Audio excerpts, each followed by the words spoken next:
What time is it? On your side. Looks like a great time. The mayor of San Francisco defying her own rules, partying and dancing in a nightclub maskless, despite her city guidelines that all residents wear a face mask, yes, indoors, regardless of vaccination status. We don't need the fun police to come in and try and micromanage and tell us what we should or shouldn't be doing. We know what we need to do to protect ourselves. I got up and started dancing because I was feeling the spirit, and I wasn't thinking about a mask. Joining me now with reaction is Charlie Hurt, Washington Times opinion editor and Fox Business contributor. Charlie, great to see you. I can't believe I heard the words fun police and micromanage out of her mouth. I see these stories every day, and it's like we have a class of leaders who just think they're exempt from the rules they make for everybody else. Yeah, it's truly extraordinary. And you can't blame her. I mean, she was feeling the spirit. I mean, who hasn't used that excuse? I mean, you get busted going 80 and a 55 and you explain to the police officer, hey, man, I was just feeling the spirit, man. I was rocking out to a little Lynyrd Skynyrd here, and they let you off every time. Of course, not at all. And of course, with my luck, I would probably get thrown in jail on top of that.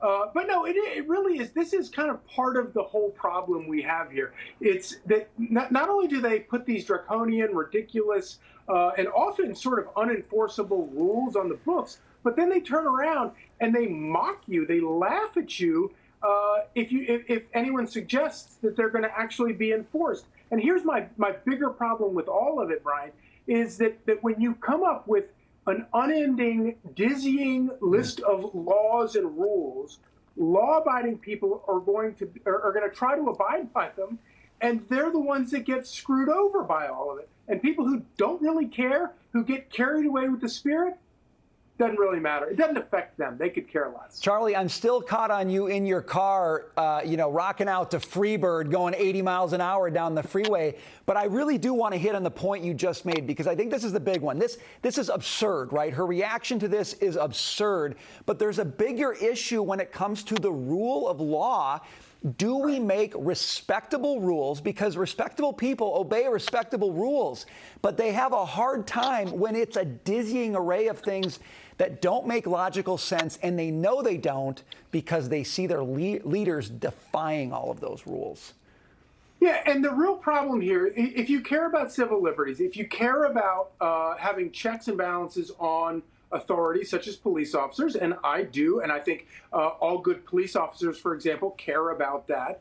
The more intelligent the laws that they're charged with enforcing, the more defensible those laws are, the easier their job is, and the less bad situations we wind up in.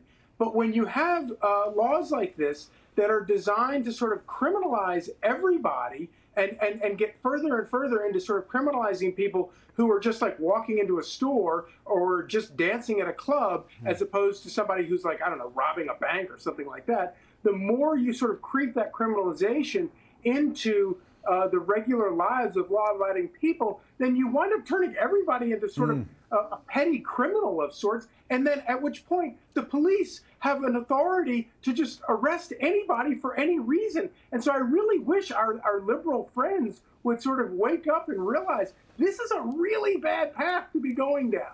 And really quickly, Charlie, you have criminalization creeping into our everyday lives, and then you've got a situation like we have at the border where you actually have laws on the books, activities that should be prosecuted, and we're getting a humanitarian crisis as a result of not enforcing those laws.